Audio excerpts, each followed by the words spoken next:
Toda Rabba. Pour la réfoua chez les mains. Alors, Jennifer Rachel Batrana. Pierre Eli Ben Fortuné.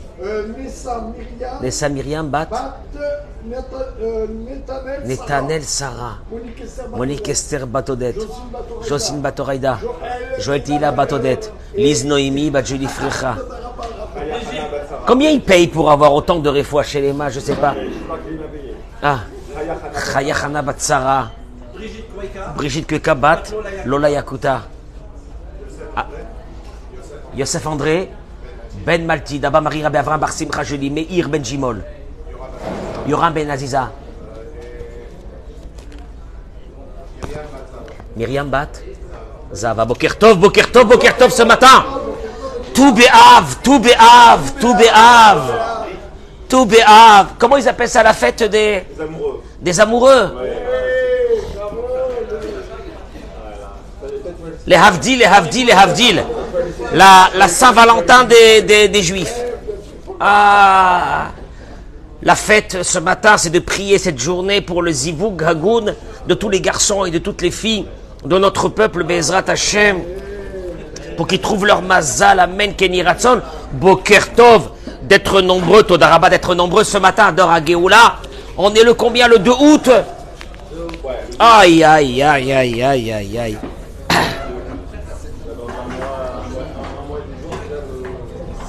Bracha ve'atzlacha.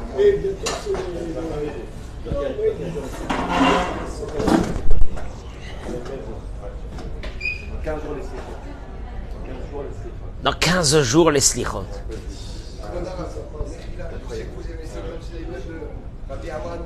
Rabbi Amar Mendiouan, surtout Yagen Alelu Amen, c'est aujourd'hui. Je vais aller sur un sujet qui est... Alors, je vais essayer de le faire léger. Léger. Mais je crois que le thème de ce cours est... N'ayez pas peur du titre. N'ayez pas peur du titre. Il faut être un âne pour se marier. Ah, c'est exagéré, c'est exagéré. Mais vous allez voir le côté... Vous allez voir... ou une ânesse. Mais vous allez voir quelque chose d'énorme ce matin. Alors restez avec moi. J'attends que nos amis se connectent en masse sur les réseaux sociaux. Baruch haba, bruchim habaim, bruchot habaot. Partagez ce cours parce que vous allez voir où on va y aller. C'est énorme ce matin, c'est énorme. Je voudrais aborder à travers le thème de la paracha de cette semaine de quelques mots dans lequel Dieu dit au peuple d'Israël: tu te souviendras de tout le chemin dans lequel l'Éternel, ton Dieu, t'a mené. Cela fait 40 ans dans ce désert. Les ma'an anotecha. Les ma'an anotecha. Je vais le prendre positivement, ce mot, afin de t'éprouver. Bon, chez nous, le mot épreuve, hier on a parlé de ça, a une connotation difficile. Je vais aborder le mot épreuve en tant que construction fondamentale d'un être humain ou d'un homme ou d'une femme dans ce monde. Le Rav Karlinstein, il dit que Ha'adam b'ma'alach chayav nitzav mul shnei harim. Le Rav Karlinstein, il dit que un homme ou une femme se trouve tous les jours de leur vie face à deux montagnes. La première montagne, elle est ce que David Améler dans Tehillim, il dit Mi ya'ale behar Adonai. Qui c'est qui va monter vers la montagne de Dieu? Qui c'est qui va évoluer? Qui c'est qui va grandir? David Améler, il dit on a un devoir de grandir. C'est une montagne, mais on a un devoir de grandir. On a un devoir d'évoluer. On a un devoir de changer. On a un devoir de s'équilibrer dans la vie. Mi ya'ale behar Adonai ou mi yakum imkom kocho. C'est la première montagne. Le Rav Karlinstein, il dit, la deuxième montagne, c'est celle que la Gemara dans Masechet Sukkah ramène, que le Yetzer Hara, Domé Lehar Gavoa. Il ressemble à une grande montagne. il y a deux montagnes. On est face à deux montagnes dans notre vie. Après, tu as un choix. Quelle des deux montagnes tu vas monter? D'ailleurs, dans Tehillim, David Amelech, il dit « Et Sa'enai » Elle est harim. Dieu, j'élève mes yeux vers non, les montagnes. J'ai deux montagnes dans ma vie. Celle du Yetzer Hara, c'est pas facile, et celle de la montagne de Dieu. Yehudi, le juif, se trouve tous les jours face à deux montagnes. Matafkido chez l'Adam Ba'olam Hazeh. Et quel est le but? Et quel est le but d'un être humain dans ce monde? Le Mesilat Yesharim, Rabbeinu Moshe Chaim Luzzatto, il dit Ikar mitziut ha'adam ba'olam hazeh hu rak lekayem mitzvot ve'la'avod ve'la'amod benisayon. L'essentiel de la réalité d'un être humain dans ce monde, les mots du Mesilat Yesharim. Eric, c'est énorme. La réalité, la seule réalité qui va prouver que tu existes dans ce monde, c'est la Hamod Benisayon. Tu es devant deux montagnes et tu vas choisir laquelle des deux tu vas y aller. Tachlit Adam Ba'olam Hazeh Amida Benisyonot. Le but d'un être humain dans ce monde, c'est d'aborder les challenges de la vie comme il faut les aborder. Voilà. Ce sont les mots de Rabbeinu Moshe Chaim Luzzatto, l'un des plus grands maîtres. Il y a plusieurs centaines d'années, il a dit. Le but d'un être humain dans ce monde, c'est que les difficultés de la vie devraient te permettre de changer. Là, on va parler maintenant des difficultés de la vie, pas négativement, mais positivement. On a besoin de ces difficultés de la vie, vous allez voir, c'est énorme. Un jour, le Chafetz Chaim m'a demandé comment se présente devant Dieu un juif. À travers quoi tu te présentes devant Dieu? À travers quoi? Je fais ma prière, je mets les tefs. À travers quoi tu te présentes devant Dieu? Je mange le couscous Shabbat. À travers quoi tu te présentes devant Dieu? Il y a qui diront, il dit le Chafetz Chaim, qu'un juif, c'est celui qui se lève le matin et qui va prier. Il y a d'autres qui diront qu'un juif, c'est celui qui fait attention dans sa vie, dans son travail, de ne pas voler. Achani omer lachem. Mais le Chafetz Chaim dit, mais moi je vais vous le dire, c'est quoi un juif? Yehudi ze she'omed benisyonot. Le juif, c'est celui qui, à travers les épreuves de sa vie, il grandit. Le Chafetz Chaim, en fait, il rejoint les mots du Mesilat Yesharim. Tu sais c'est quoi un juif? Un juif, c'est pas un kiffeur. Un juif, c'est pas un homme ou une femme qui décide de ne pas grandir, de rester des adolescents éternels, de profiter, de kiffer. Non, un juif, c'est pas ça. Un juif, c'est celui qu'à travers l'épreuve, il grandit. À travers l'épreuve, de grandir à travers l'épreuve. Et vous savez qu'est-ce que ça veut dire grandir à travers l'épreuve? Puisqu'aujourd'hui, on est le tout béhave. On parle des mariages, on parle des choses comme ça. Hier soir, j'étais dans une librairie, il était peut-être 20h à Jérusalem. J'ai trouvé un des livres du Rav Fanger. En rentrant chez moi à la maison, il était 23h30. 23h30. Je me douche et je me suis assis pour préparer ce cours. J'ai terminé, il était à peu près 1h du matin. Mais moi, ce que je vais vous donner là, ici, c'est une approche fondamentale de celui qui veut savoir comment un mariage, une vie de couple, une vie de famille peut fonctionner.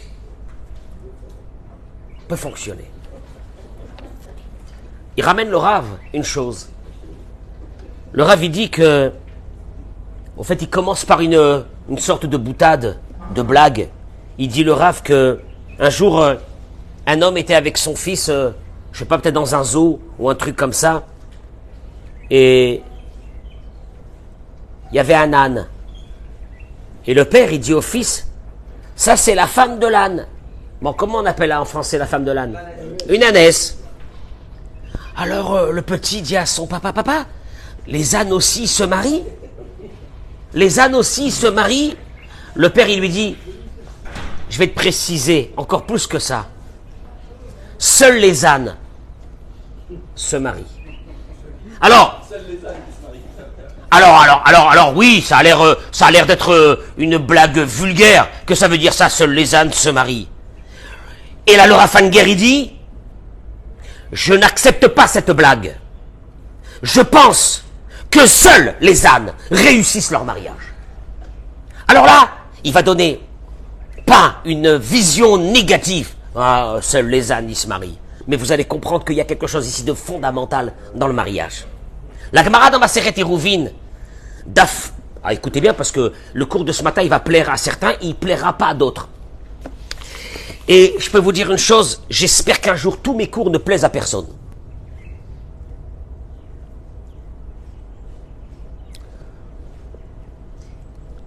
Je ne supporte pas les discours de rabbins qui plaisent à tout le monde.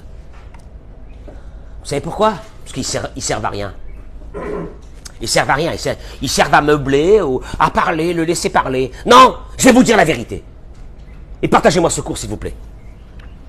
La Gemara dans Masechet Eruvin dit, Amar Rabbi Yochanan, il dit Rabbi Yochanan, il malelonit la Torah, si la Torah n'avait pas été donnée. Parce que toutes les valeurs que nous avons viennent de la Torah. Mais si la Torah n'avait pas été donnée, Haïnu lomdim, nous aurions appris la tsiniout, la pudeur. Mi chatoul, c'est quoi chatoul? Du chat. Gezel, le vol, d'avoir une vie normale. Minemala, de la fourmi. Arayot, la débauche, de la colombe. Traduction des mots. Si on explique les mots de la Gemara, il dit le Rav, du chat nous apprenons la pudeur, parce que Beshonem et Akelev, à la différence du chien, qui fait ses besoins au milieu de la route, le chat, pour ceux qui ont un chat, ils le savent. Ils vont faire leurs besoins dans un endroit, ils vont se cacher pour faire leurs besoins et ils recouvrent leurs besoins. Et c'est de là que le mot chatoul dans la Torah qui veut dire chat est sorti, qui vient du mot chetel en hébreu, caché. D'ailleurs, comment est-ce qu'on appelle un change complet pour le bébé? Chitoul, qui vient du mot chatoul, c'est caché. C'est énorme la langue hébraïque. Hein. Tu as vu, on a un peu. Tu vas acheter des chitoulim. Chitoulim, c'est l'échange pour les bébés au supermarché. Qui vient du mot chatoul. Hanemala, la fourmi, nous apprendrait, s'il n'y avait pas eu la Torah, l'interdiction de voler. Car il est écrit dans le Talmud que un grain de blé qui a été touché par une fourmi et qui a été posé par cette fourmi et que cette fourmi a continué son chemin, la fourmi qui la suit derrière, en arrivant devant ce grain de blé, elle sentira l'odeur de la fourmi précédente. Elle ne touchera pas ce grain de blé. Gezel, le vol. Le vol. La fourmi, elle a un kavod. Elle a un kavod, elle vole pas ce qui appartient aux autres. Même s'il n'y avait pas eu la Torah, dans lequel c'est marqué dans les 10 commandements, ne vole pas, on aurait appris ça de la fourmi. La colombe nous aurait appris la débauche. Puisque la colombe se marie qu'une seule fois dans sa vie. Et le jour où c'est que Madame Colombe disparaît, Monsieur Colombe ne se remarie pas ou vice-versa. Une fois. Et ils sont fidèles toute la vie, ensemble. L'âne, alors l'âne, puisqu'on a parlé de l'âne. L'âne, nous disons que l'âne, dans la Torah, il est marqué que Issachar, Chamor Garem, Rovet Sa'al Mishpetaim. Issachar, qui était le symbole de ceux qui étudient la Torah, il a été nommé comment? Un âne. Qui supporte le chargement.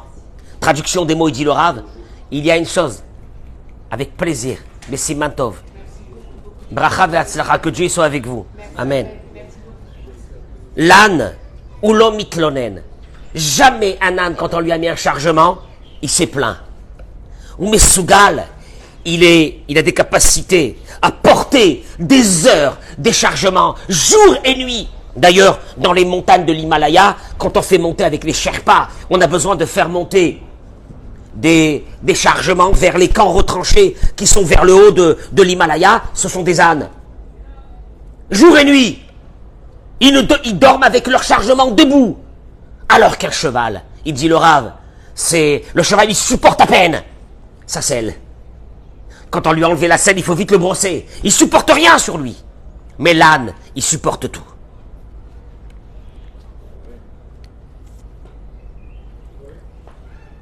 Le passouk dans Megillah, il dit Tov la gever,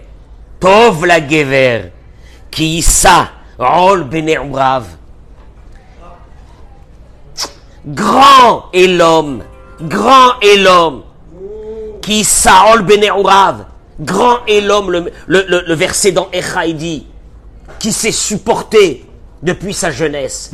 Un joug sur lui. Et le Yalkut Shimon, il dit, c'est quoi ce joug-là?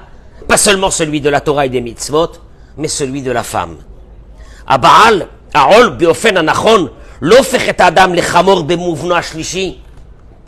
De porter un joug ne nous rend pas des ânes avec une connotation négative.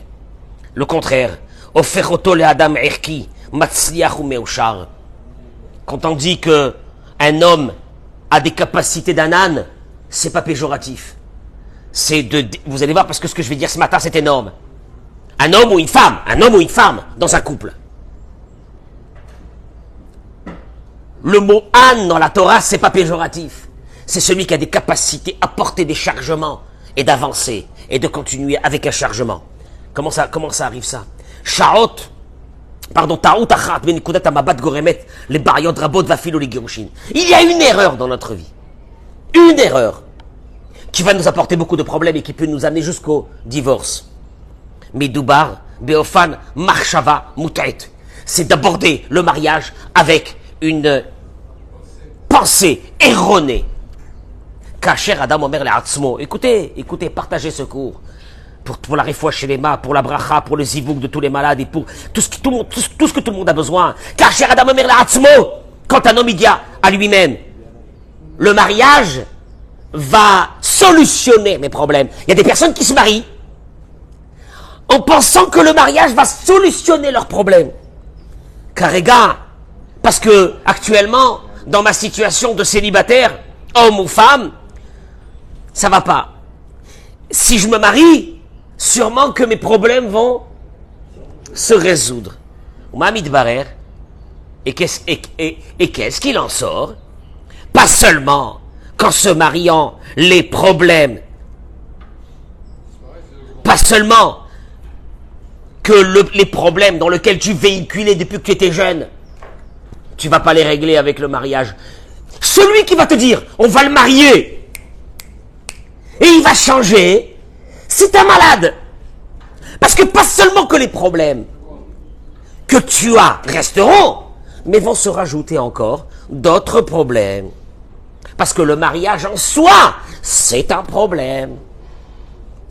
Aval, il met sa pime la guillamiade les matzav opti. Alors il dit, bien sûr, oui mais, une chose, si on a des attentes d'arriver tout de suite à une situation optimale, que tous nos problèmes vont partir, ni putzatzipiot ma'vebayar agdola ve'arsanit. C'est celle qui va. Si tu penses qu'en te mariant, tes problèmes, plus les problèmes que tu vas rajouter en étant marié, vont se résoudre par une baguette magique du fait que tu es rentré dans une roupa et que tu as fait un super beau mariage, je peux t'avertir, tu vas y aller vers une catastrophe. Niputza shlayot inken, ma sibot ha'ikariot le'eres ha'insuin, havani egionim, lo ma'ativ shafilu ma'matzma men ha'matzechim misader. Il dit le Rav, venons, prenons le problème depuis le départ. Il y a beaucoup de personnes qu'avec eux-mêmes, ils n'arrivent pas à s'arranger. Ils ont des problèmes avec eux-mêmes. Daimatsui, malheureusement, on est confronté aujourd'hui à une génération où tu entends les jeunes qui ne sont pas encore mariés. Anis sonet atzmi.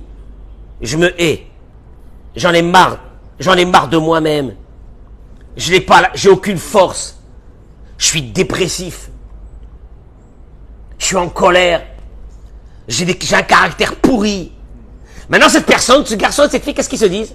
Le jour où je vais me marier, ça va disparaître. Mais mon œil. Et madame lo mistader imatzmo.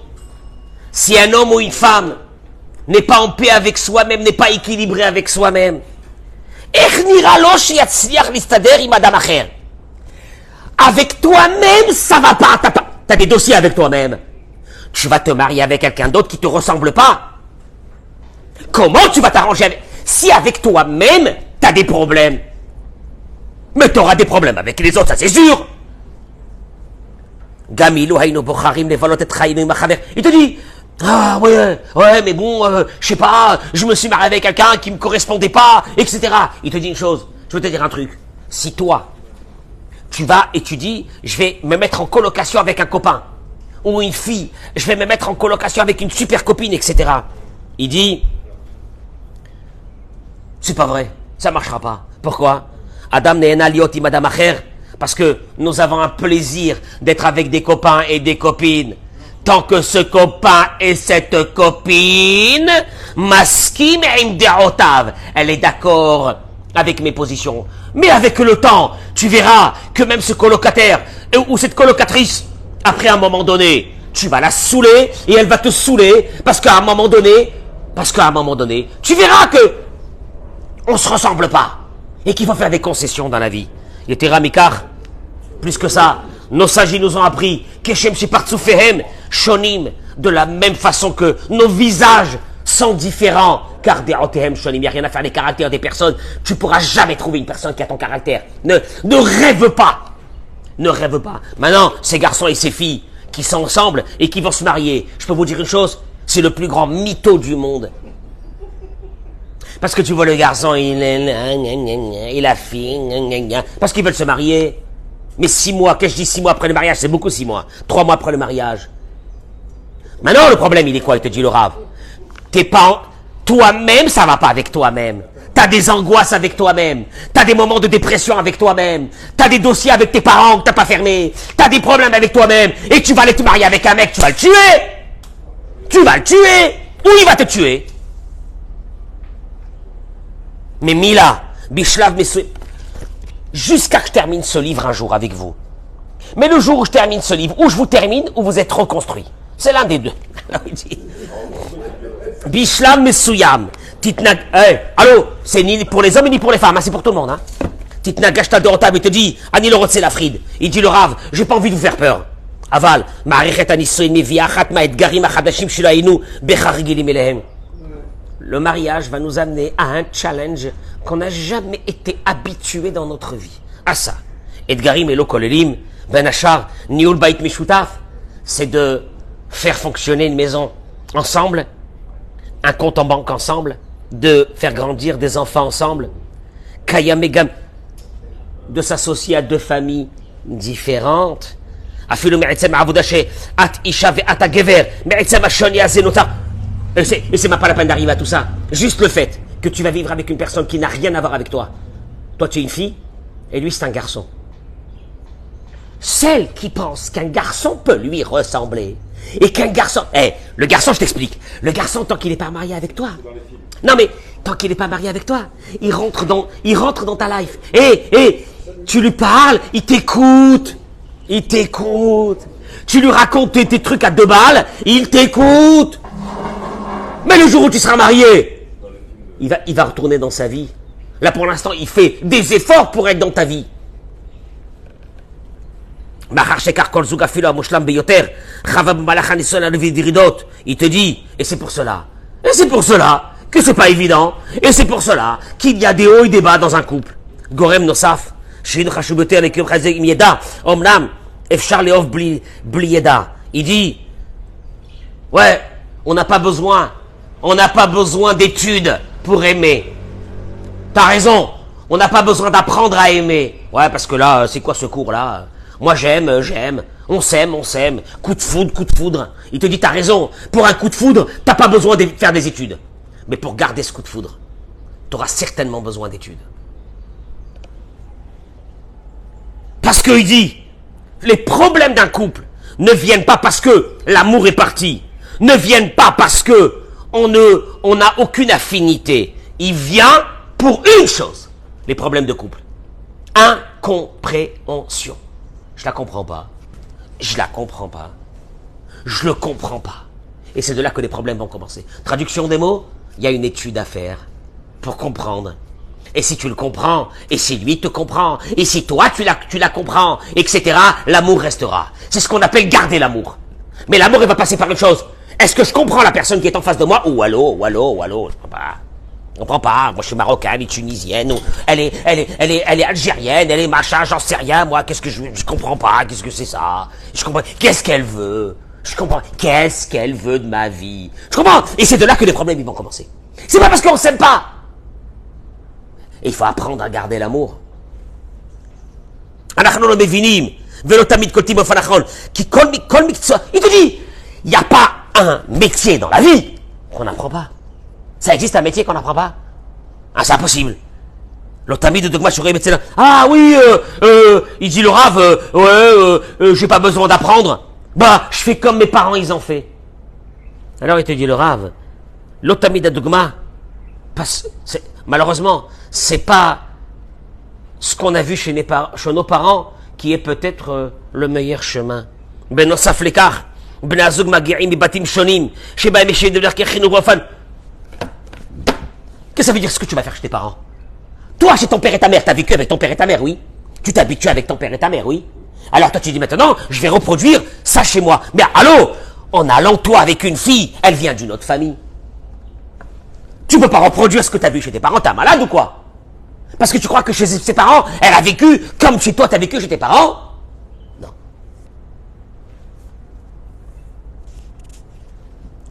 Il dit le Rav, je demande à celui qui va dire ces paroles de faire très attention à ce que je vais dire maintenant. Et j'ai vraiment pas longtemps Eric. Tu es avec moi, Eric? Où il est, Olivier? Il est parti en croisière? Bon, je souhaite une bonne croisière, amen. L'un de nos grands... Je vais les faire très rapidement, 3 points fondamentaux de la problématique de notre génération. 3 points. J'ai cherché ces 3 points, ça fait des années. Je les ai trouvés. Rav Friedlander, l'un de nos grands maîtres qui a écrit un livre, Siftei Chaim, un Gaon. Zechuto Yagena Alenu Amen, que son mérite soit avec nous. Il dit Rav Friedlander, Anisuim Kayom, les mariages aujourd'hui, Envrim Pachot, écoutez bien, je vais donner les 3 points et je vais les développer. Les mariages aujourd'hui traversent beaucoup moins de difficultés que dans les générations passées. C'est pour cela qu'ils sont beaucoup moins vaccinés pour tenir dans des moments de stress. Avant, nos parents avaient des difficultés, ces difficultés de la vie les vaccinaient que quand il y avait des moments de stress ou des moments de problème, qu'est-ce qu'il y avait? Il est passé. Aujourd'hui, il n'y a pas ça. On va le voir tout de suite.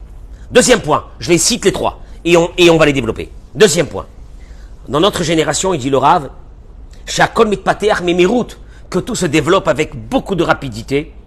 Mais, et alors si tout se développe avec beaucoup de rapidité, Sam, et alors on est dans une attente de résoudre tous nos problèmes rapidement. Et nous n'avons pas la savlanout. Comment on dit la savlanout? La patience. Comme tout est rapide, on va le voir tout de suite. Donc on n'a pas la patience de laisser d'attendre que le problème dans un couple va passer. Troisième chose, et je reviens. La génération dans laquelle nous vivons s'est habituée à des motarot. Motarot, ça veut dire les... Comment on appelle ça, les choses en... Hein? En plus, pas futile. Voilà, on a beaucoup de choses. Les nochiout. On s'est habitué à vivre dans la tranquillité et dans des solutions rapides. On n'a pas la force aujourd'hui de supporter et de laisser passer.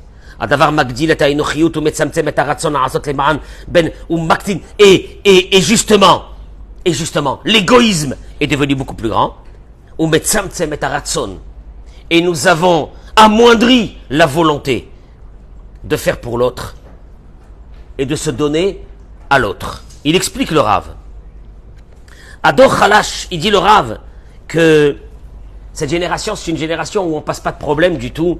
C'était le premier point qu'il dit le Rav. Qu'est-ce que ça veut dire? Il dit Adorat Saïr le Ava et Tiltalot Achaim Sha'avu Aorim. Les jeunes d'aujourd'hui n'ont pas passé les souffrances qu'ont passé nos parents. Nos parents, Nos parents, nos grands-parents sont sortis travailler très tôt pour que la famille puisse manger. T'as vu un jeune aujourd'hui sortir très tôt travailler pour que la famille puisse manger? Hein? Il dit, et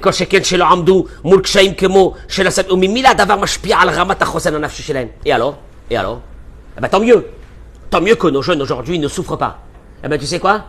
Ils ne sont pas vaccinés. Ils ne sont pas vaccinés pour aucun problème de la vie.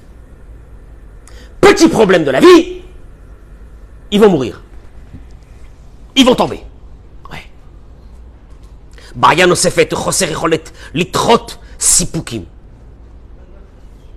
Il dit le problème aujourd'hui des jeunes, c'est que les envies,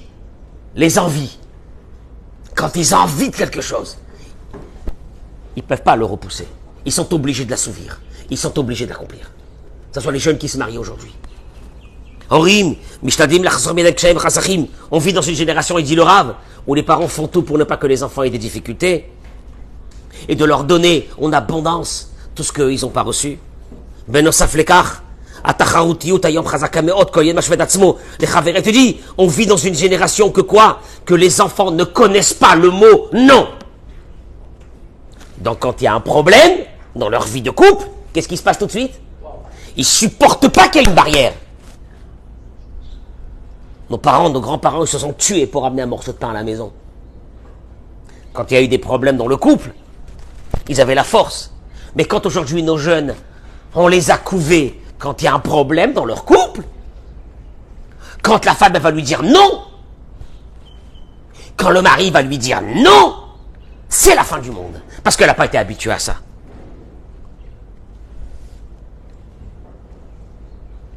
Il dit, écoutez bien cette histoire, dans l'université de Princeton, aux États-Unis, ils ont fait un test. Ils ont rassemblé, écoutez-moi bien, c'est énorme, ils ont rassemblé une centaine d'enfants dans l'université. C'était qui ces enfants? Les enfants des professeurs et des enseignants et du personnel de l'université. Ils leur ont mis, les petits, ils leur ont mis devant chacun une assiette remplie de bonbons. Le présentateur, quand il les a rassemblés, il leur a dit une chose, personne ne touche à un bonbon. Et à un moment donné, il dit le présentateur, je vais sortir de la salle, je vous laisse seul. Dans une demi-heure, je reviens. Je vais vérifier que personne n'a touché ses bonbons. Et celui qui n'a pas touché ses bonbons aura un cadeau. Il est sorti, et il s'est passé qu'une partie, bien sûr, des enfants, qu'est-ce qu'ils ont fait? Ils ont mangé les bonbons, et il n'y a qu'une petite partie des enfants qui ont attendu la demi-heure, devant l'assiette de bonbons avec les yeux qui sortent, sans manger les bonbons. Pourquoi ils ont pris les enfants du personnel de l'université? Pour les suivre.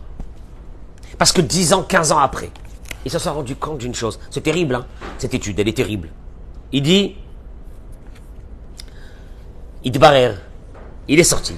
Sha'iladim shit'apku, les enfants qui n'ont pas mangé, qui se sont retenus,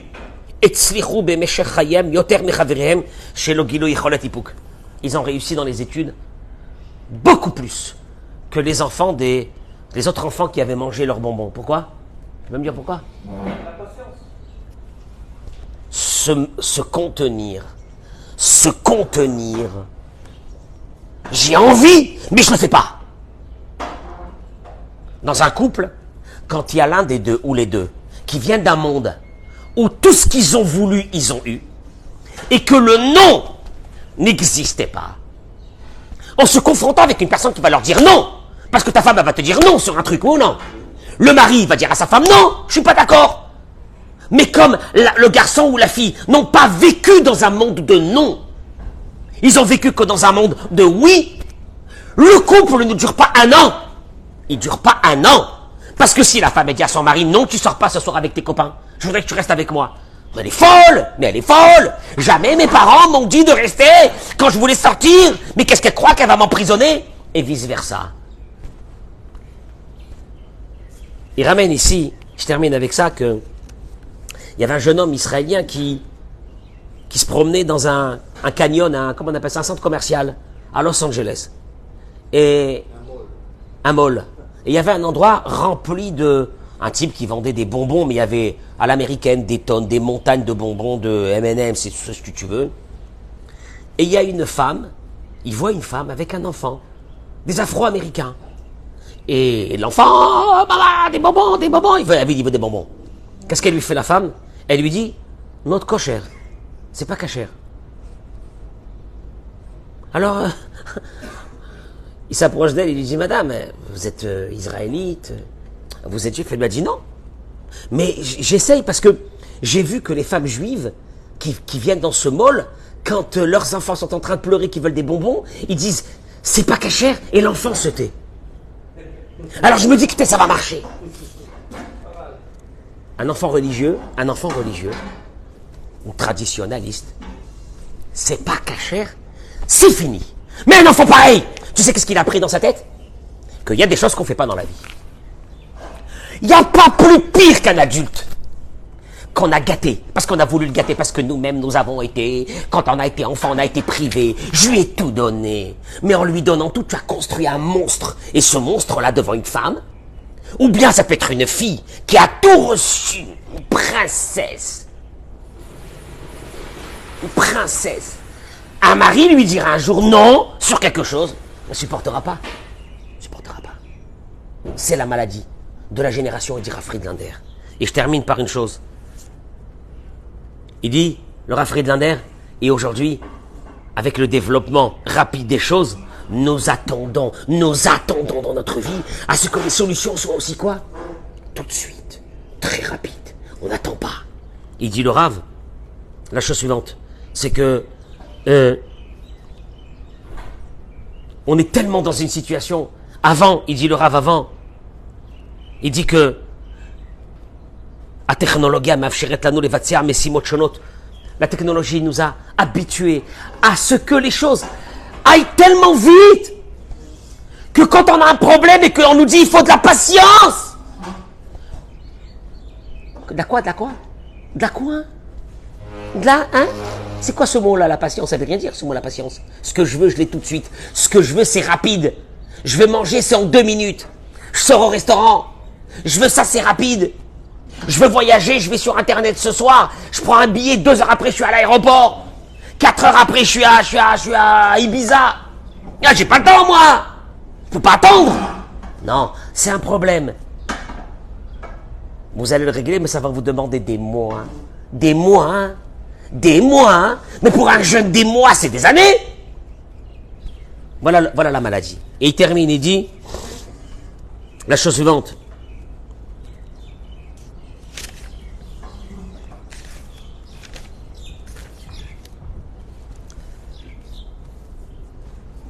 La génération d'aujourd'hui, c'est la dernière chose du Rav Friedlander. La génération d'aujourd'hui s'est habituée à avoir tout tranquillement, rapidement, sans problème. Il appelle ça la génération, le Rav Anger du jetable. Avant, quand on achetait, il dit le Rav, il y a 30 ans, 40 ans, quand on achetait une machine à laver, un four, c'était pour qu'il dure des dizaines d'années, un frigidaire, des dizaines d'années. Aujourd'hui, on sait bien que la vie d'un appareil électroménager ne dépasse pas les 5 ans.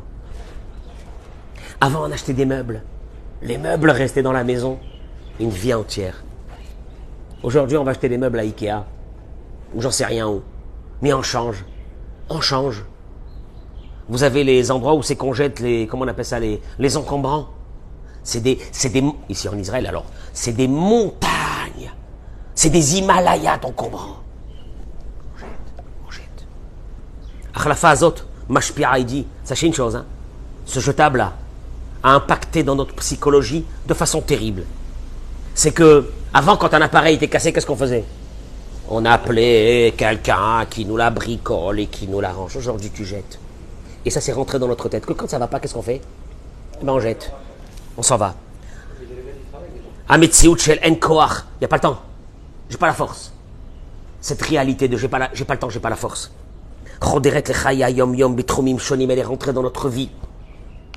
Berega chez Chafetz Sofer Liot Mitrad Miad Machlifim Oto. Tout de suite au moment où c'est qu'il y a un problème qui nous embête, qu'est-ce qu'on fait tout de suite? On s'en débarrasse, on le jette.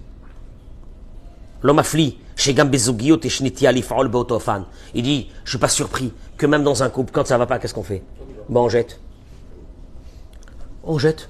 On jette, on jette, on jette. Qu'est-ce qu'il y a? On jette. Mais de Renou à Petit Routre Guéguette, il te dit que, malheureusement, on jette comme du jetable. Le jetable, on a le choix. Aujourd'hui, avec Internet, avec tous les réseaux, on a le choix. On va arriver à une société où un jour on dira, il y a eu des personnes qui étaient mariées. On dira à nos petits-enfants, vous savez qu'il y avait des couples qui étaient mariés. Toute une vie. Et aujourd'hui, on se retrouve avec des myriades de recompositions. Mais si encore ces recompositions de mariage nous apportaient le bonheur, il dit le Rav, le bonheur, il peut venir par une chose. Tu sais laquelle? Est-ce que tu es un âne? Un âne qui supporte, qui sait porter le chargement. Où ils sont les ânes d'aujourd'hui? Ou les ânesses d'aujourd'hui? Quand tu vois aujourd'hui le jeune, il est gavé. Il est gavé. 14 ans, 13 ans, 14 ans, il a sa Rolex. Il est gavé. Et cette fille, elle est une princesse. Elle est gavée. Et moi, j'assiste à des choupas. J'étais dans une choupa. J'étais dans beaucoup de choupotes ces derniers temps. Mais dans une des choupotes où j'étais, je descends de la choupa. Et je rencontre un fidèle de ma communauté qui me dit, Rav, soyons réalistes, ça va tenir combien de temps? Je lui dis, Chas Shalom, ça va tenir beaucoup de temps, mais j'ai pas envie de dire Chas Shalom, il ne faut pas le dire, mais j'ai pas envie de dire, je suis inquiet. Je suis très inquiet combien de temps ça va durer. Soyons réalistes, hein. Ah non, il faut pas voir la vie comme ça, Chas Shalom. Si un jeune n'a pas reçu des noms, si un jeune n'a pas vécu des difficultés dans sa vie, si un jeune, on lui a pas appris la patience, si un jeune, on lui a pas appris que tout ce qu'il veut, non, pas tout ce qu'il veut, non, il y a des noms dans la vie. Comment tu veux qu'il porte ce chargement? Si une fille, on lui a tout donné, on l'a protégée, je voulais la protéger, La protéger, qu'est-ce que t'as fait d'elle? Qu'elle croit que le mari doit continuer à faire ce que ses parents ont fait. C'est mort. Ce que tes parents t'ont fait, c'est tes parents t'ont fait. Ton mari, ça n'a rien à voir. Ton mari, il n'est pas là pour te faire. Ton mari, il est là pour que toi, tu lui fasses. Et je dirais au mari, ta femme, elle est là pour que toi, mari, tu lui fasses à ta femme. On appelle ça supporter. Mais jamais un mariage n'a résolu les problèmes. Quelqu'un qui n'est pas construit, si Dieu veut. D'abord, on dit si Dieu veut. C'est quand c'est déjà mort, tu dis si Dieu veut. Si Dieu veut, il va se marier, il va changer. Et moi, je lui dirais, ne te marie jamais si tu n'as pas travaillé avant. Mais ne te marie jamais, ça va être la mort. Alors là, tu vas être confronté quotidiennement à ta faiblesse et à tes faiblesses. Ne te marie pas. C'est absurde de se marier. Pour faire quoi? Pour que la société soit remplie de mômes qui sont abandonnés, qui vivent comme ça, à moitié déstructurés dans leur tête, parce qu'ils traînent entre le père et la mère, les deux, dans des rêves, dans des folies, dans des rêves. Mais c'est horrible, c'est un peu la société d'aujourd'hui. L'homme n'est pas prêt à abandonner ses rêves, la femme n'est pas prête à abandonner ses rêves, et on se retrouve devant des tocards qui mettent des mômes au monde, et qui les jette. Il les jette. Et c'est la société, dans 20 ans, qui va souffrir de ces fous. Faut être un âne pour se marier. Oui, mais dans le sens positif du terme. Faut être un âne. Il faut être un âne. Faut être un âne dans la vie. Nos parents, c'était des ânes. Nos grands-parents, c'était des ânes. Je dis bien positivement. Ils avaient la force. Ils avaient des choses qu'ils auraient peut-être voulu toute leur vie et qu'ils l'ont pas fait. Parce que ça se fait pas. Ils ont fait grandir leurs enfants. Ils se sont tués, ils ont respecté leur famille. Et aujourd'hui, tu es là avec des jeunes. Quelle voiture il a? Quelle montre il a, où il va passer les vacances. Et ça va faire, et ça va supporter. Et ça va supporter l'autre. Quand toi-même, t'es dans un autre monde. Je vous laisse réfléchir. On continuera Bezrat Hashem dans les jours à venir.